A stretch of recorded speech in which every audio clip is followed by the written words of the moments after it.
qu'on va voir ensemble aujourd'hui, c'est un message clé pour les dirigeants de nos conseils scolaires. On va se pencher sur un changement majeur dans la responsabilité numérique. Un changement qui redéfinit complètement les attentes et qui, franchement, exige notre attention immédiate. 3,86 millions. C'est un chiffre qui frappe, n'est-ce pas? Mais ce n'est pas juste un chiffre. Ça représente le nombre d'élèves, de parents et d'éducateurs ontariens dont les informations personnelles se sont retrouvées exposées lors d'une fuite de données. L'ampleur de la situation nous force à en parler, et à en parler sérieusement. Et c'est là que tout bascule. Cette déclaration du commissaire à l'information et à la protection de la vie privée, c'est vraiment le cœur du sujet. Une nouvelle norme vient d'être établie et elle n'est pas négociable. En gros, ça veut dire que la responsabilité de protéger les données, eh bien, elle ne peut plus être refilée à quelqu'un d'autre. Alors, voici notre plan de match. On va d'abord décortiquer cette nouvelle norme de responsabilité. Ensuite, on va plonger dans l'anatomie des défaillances systémiques. On verra pourquoi la responsabilité n'est pas transférable, pour ensuite terminer avec un plan d'action concret et un appel à une réponse coordonnée. Bon, allons-y. Ce qui est important de comprendre ici, c'est qu'on ne parle pas seulement d'un incident isolé. On parle du précédent que ça a créé pour tout le secteur de l'éducation. Les règles du jeu ont changé. Le message du régulateur est on ne peut plus clair. La responsabilité finale de protéger les données des élèves, elle revient aux conseils scolaires eux-mêmes. Fini le temps où on pouvait simplement pointer un fournisseur du doigt. La balle est maintenant dans notre camp. Maintenant, allons plus loin que le cas d'un seul fournisseur.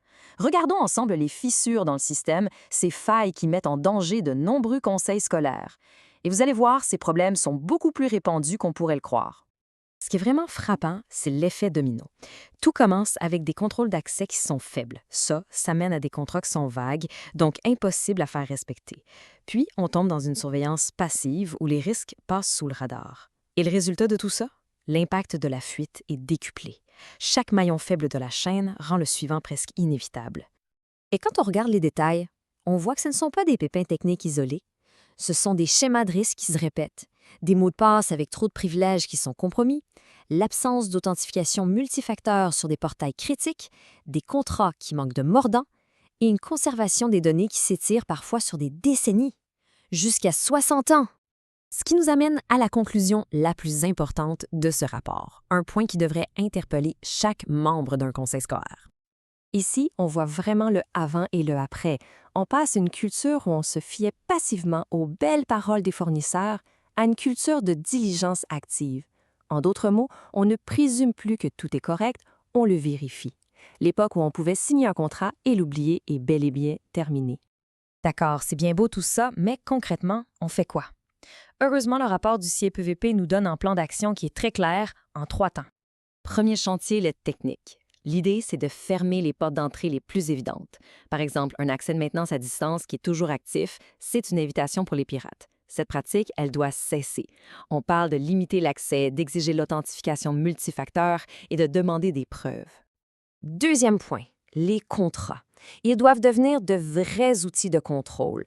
Des termes vagues comme « sécurité raisonnable », ça ne suffit plus.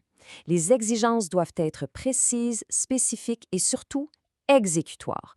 On doit savoir exactement quand les données seront détruites et être averti immédiatement s'il y a un problème. Et troisièmement, la surveillance. Elle doit devenir un processus actif, continu. On ne se contente plus de croire un fournisseur sur parole. On demande à voir les rapports d'audit, on les examine, on pose des questions, on vérifie. C'est ça, la diligence active. Maintenant, même si chaque conseil a sa part du travail à faire, et c'est crucial, le message final de la commissaire est que la vraie sécurité, la vraie résilience, ça va passer par le travail d'équipe. L'idée est simple. Il faut cesser d'agir en solo. Pensez-y. Un conseil scolaire seul, face à un géant de la technologie, ça ne pèse pas lourd dans la balance. Mais tous les conseils scolaires de l'Ontario ensemble, là, le rapport de force change complètement. Et ce n'est pas juste une suggestion, c'est un appel direct de la commissaire COSEIM. Le message est on ne peut plus clair, la collaboration, ce n'est pas une option, c'est une stratégie essentielle pour protéger nos élèves et notre personnel. L'ère du chacun pour soi est révolue. Ce qui nous laisse avec la question fondamentale que chaque leader de conseil doit se poser, est-ce qu'on est prêt?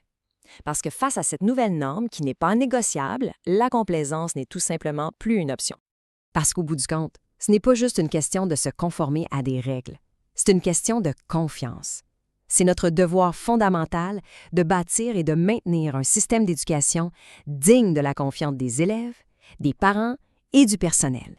C'est ça, la responsabilité qui nous incombe. Et c'est en agissant ensemble qu'on va y arriver.